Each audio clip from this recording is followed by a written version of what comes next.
Hello, പത്രമാറ്റിൻ ഇന്നത്തെ promo വിശേഷത്തിലേക്ക് ഏവർക്കും സ്വാഗതം. എൻ്റെ നന്ദുവിനെ കൂട്ടാതെ തന്നെ നിശ്ചയത്തിന് വന്നിട്ടെല്ലാം കനകയും ഗോവിന്ദനെയൊക്കെ റെഡി ആയിട്ടുണ്ട്. അപ്പോൾ ആ ഒരു സമയത്ത് കനക നന്ദു വാങ്ങിച്ചു കൊടുത്ത സാരിയും അതുപോലെ ഗോവിന്ദനും അതിന് നന്ദു വാങ്ങിച്ചു കൊടുത്ത ഷർട്ടും മുണ്ടൊക്കെ എടുത്തിട്ട് റെഡിയായിട്ട് വരുന്നുണ്ട്. അപ്പോൾ നന്ദൂട്ടനെ ഇപ്പോൾ കൊണ്ടുപോകുന്നില്ല, ഇനിയിപ്പം നമുക്ക് വിവാഹത്തിന് വേണമെങ്കിൽ തലേന്നേ പോകാം എന്നൊക്കെ രീതിയിൽ സമാധാനപ്പെടുത്തുന്ന രീതിയിൽ നന്ദുവിൻ്റെ അടുത്ത് സംസാരിക്കുന്നുണ്ട് കനക. അപ്പോൾ ആ സമയത്ത് നന്ദു പറയുന്നു, എനിക്കങ്ങനെ വിവാഹത്തിനും തലേന്ന് വരണമെന്നും അവിടെ പോകണമെന്ന് താല്പര്യമൊന്നുമില്ല. അപ്പോൾ ഈ ഒരു മുഖത്തെ വിഷമമൊക്കെ കാണുമ്പോൾ കനകയ്ക്ക് മനസ്സിലാവുന്നുണ്ട് നന്ദുവിൻ്റെ ആ ഒരു അനിയനോടുള്ള സ്നേഹവും കരുതലും ഒക്കെ. അത് കഴിഞ്ഞിട്ട് അത് ഗോവിന്ദനും മനസ്സിലാവുകയാണ്. അത് കഴിഞ്ഞിട്ട് അവർ രണ്ടുപേരും നന്ദുവിനെ കൂട്ടാതെ തന്നെ ആ ഒരു ചടങ്ങിലേക്ക് പോകുന്നു. അവിടെ ചെല്ലുമ്പോഴത്തേക്ക് ഒരുക്കങ്ങളെല്ലാം പൂർത്തിയായിട്ടുണ്ട്. അനിയെ ആദർശും അഭിയും കൂടെ ചേർന്നിട്ട് ഒരുക്കുന്നു. അതുപോലെ തന്നെ അവന്തികയാണെങ്കിൽ നയനയാണ് ഒരുക്കുന്നത്. അപ്പോൾ അവിടെ ചെല്ലുന്ന സമയത്ത് തന്നെ കനക നവ്യയെടുത്ത് മാത്രം ഇങ്ങനെ ഓരോ കുറ്റങ്ങളും കാര്യങ്ങളൊക്കെ പറയുന്ന സമയത്ത് നവ്യ തിരിച്ച് നല്ല മറുപടിയൊക്കെ കൊടുക്കുന്നുണ്ട് അബിയുടെ കാര്യത്തെപ്പറ്റി. പിന്നെ അനിയുടെ മുഖത്ത് യാതൊരു സന്തോഷവും ഒന്നുമില്ല. ആ സമയത്ത് മുത്തശ്ശൻ പറയുന്നുണ്ട് എൻ്റെ മുഖത്ത് ആ ഒരു ഇല്ലായ്മയെക്കുറിച്ചിട്ട്. അപ്പം മുത്തശ്ശി പറയുന്നു, ഇനിയിപ്പോൾ അതൊന്നും നോക്കണ്ട, അതൊക്കെ അവനങ്ങ് ആ ഒരു ഇതായിക്കോളും, മാറിക്കോളും. അപ്പോൾ രണ്ട് വിവാഹത്തിനും, ഇതുപോലെ അനാമികയുടെ വിവാഹത്തിനും എനിക്ക് താല്പര്യം ഉണ്ടായിരുന്നില്ല, ഇപ്പോൾ അതുപോലെ ബന്ധിയായിട്ടുള്ള വിവാഹത്തിനും എനിക്ക് താല്പര്യമില്ല. ആ ഒരു വിഷമം അനിയുടെ മുഖത്ത് തന്നെ കാണാനായിട്ടുണ്ട്. പിന്നെ എല്ലാവരും മുത്തശ്ശൻ്റെ എല്ലാവരും നിർബന്ധപ്രകാരം അനി അങ്ങനെ റെഡി ആവുകയാണ്. അതുപോലെ തന്നെ അവന്തിക്ക് ഭയങ്കര സന്തോഷം. ഇനിയിപ്പോൾ ആ ഒരു നിശ്ചയം കഴിഞ്ഞുവല്ലോ, ആ നിശ്ചയം കഴിയാറായി. ആ ഒരു സമയത്തിനടുത്തപ്പോൾ അതിൻ്റെ ഒരു സന്തോഷമൊക്കെ കാണിക്കുന്നുണ്ട്. അതുപോലെ തന്നെ അബിയുടെ മനസ്സിലെന്ന് വെച്ച് കഴിഞ്ഞാൽ ഇനിയിപ്പോൾ അവന്തിയ ആ ഒരു ജ്വല്ലറിയിൽ ഇത്രയും വിദ്യാഭ്യാസവും കാര്യങ്ങളൊക്കെ ഉള്ളതുകൊണ്ട് ഇനിയിപ്പോൾ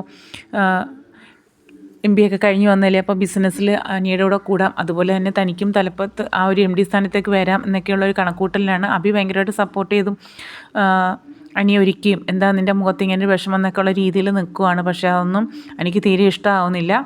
പിന്നെ ഇത്രയും നന്നായി ഒരുക്കിയ കാര്യം അവന്തിയെ നല്ല ഒരുക്കി ഭംഗിയൊക്കെ കൊണ്ടുവരുന്നുണ്ട്.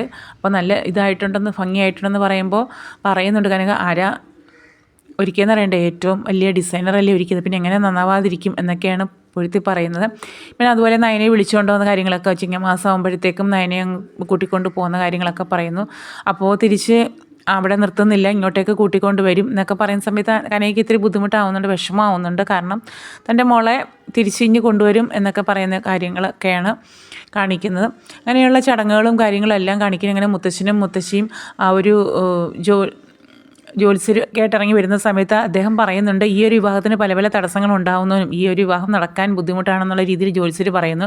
നേരത്തെ തന്നെ പറഞ്ഞിട്ടുണ്ടായിരുന്നല്ലോ, ഈ ഒരു ജാതകങ്ങൾ തമ്മിൽ ചേരുമ്പോൾ ചില തടസ്സങ്ങളൊക്കെ ഈ ഒരു നിശ്ചയത്തിനായാലും വിവാഹത്തിനായാലും ഉണ്ടാകും. ആ ഒരു മുന്നറിയിപ്പ് കൂടി ആ ഒരു ജ്യോത്സ്യർ പറയുകയാണ്. അത് കേൾക്കുമ്പോൾ മുത്തശ്ശനാകെ ഒരു ടെൻഷൻ ആവുന്നുണ്ട്. ഇനിയിപ്പോൾ കാരണം എനിക്കൊന്നാമത് താല്പര്യമില്ല, അപ്പോൾ എല്ലാം കൂടെ അപ്പോൾ അങ്ങനെയുള്ള രംഗങ്ങളൊക്കെ കാണിച്ചുകൊണ്ടാണ്. അതുപോലെ തന്നെ നന്ദുവിനാണെങ്കിൽ ഭയങ്കര വിഷമമുണ്ട്, ഒന്നും ചെയ്യാൻ കഴിയുന്നുമില്ല, ഈ ഒരു നിശ്ചയം തടയാനും കഴിയുന്നില്ല. അപ്പോൾ അങ്ങനെ ആ ഒരു വിഷമങ്ങൾ ഒക്കെ കാണിച്ചുകൊണ്ടും അതുപോലെ തന്നെ അനന്തപുരി തറവാട്ടിലെ ഈ ഒരു നിശ്ചയത്തിൻ്റെ എല്ലാ ഒരുക്കങ്ങളും പൂർത്തിയായി അവന്തിയെ സ്വീകരിച്ച് കൊണ്ടുവരുന്ന രംഗങ്ങളൊക്കെയാണ് കാണിക്കുന്നത്. അപ്പോൾ അങ്ങനെയൊക്കെയുള്ള വിശേഷങ്ങൾ കാണിച്ചുകൊണ്ടാണ് ഇന്നത്തെ ആ ഒരു പ്രൊമോ അവസാനിക്കുന്നത്. അപ്പോൾ ഇതുപോലെയുള്ള വിശേഷങ്ങൾക്കായിട്ട് പ്ലീസ് ചാനലൊന്ന് സബ്സ്ക്രൈബ് ചെയ്ത് സപ്പോർട്ട് ചെയ്യുക. അതുപോലെ തന്നെ മറ്റൊരു കാര്യം കൂടിയുണ്ട്. നവ്യ എടുത്ത് കനക സംസാരിക്കുമ്പോൾ അബിയെ നല്ല രീതിയിൽ സപ്പോർട്ട് ചെയ്ത് സംസാരിക്കുന്നു. എൻ്റെ ഭർത്താവിനെ എനിക്കറിയാം, നിങ്ങളെല്ലാം കൂടി കുത്തിത്തിരിപ്പും ഇല്ലായ്മകളും പറഞ്ഞ് തിരുത്താനായിട്ട് നോക്കണ്ട, അവനെ എനിക്ക് നല്ലതുപോലെ മനസ്സിലാവുന്നുണ്ട് എന്നുള്ള രീതിയിൽ എടുത്തടിച്ചോണം കനകയെടുത്ത് മറുപടി പറയുന്നുണ്ട്. പക്ഷേ നവ്യയുടെ ഉള്ളിലറിയാം സത്യങ്ങളും കാര്യങ്ങളൊക്കെ, പക്ഷേ അതാരും കാണുന്നവർ കൂടി മനസ്സിലാക്കുന്നു കേട്ടോ. അപ്പോൾ അങ്ങനെയുള്ള രസകരമായ നിമിഷങ്ങളും രംഗങ്ങളും ഒക്കെയാണ് ഇന്നത്തെ ഒരു പ്രൊമോയിൽ കാണാനായിട്ട് കഴിയുന്നത്. ഓക്കെ.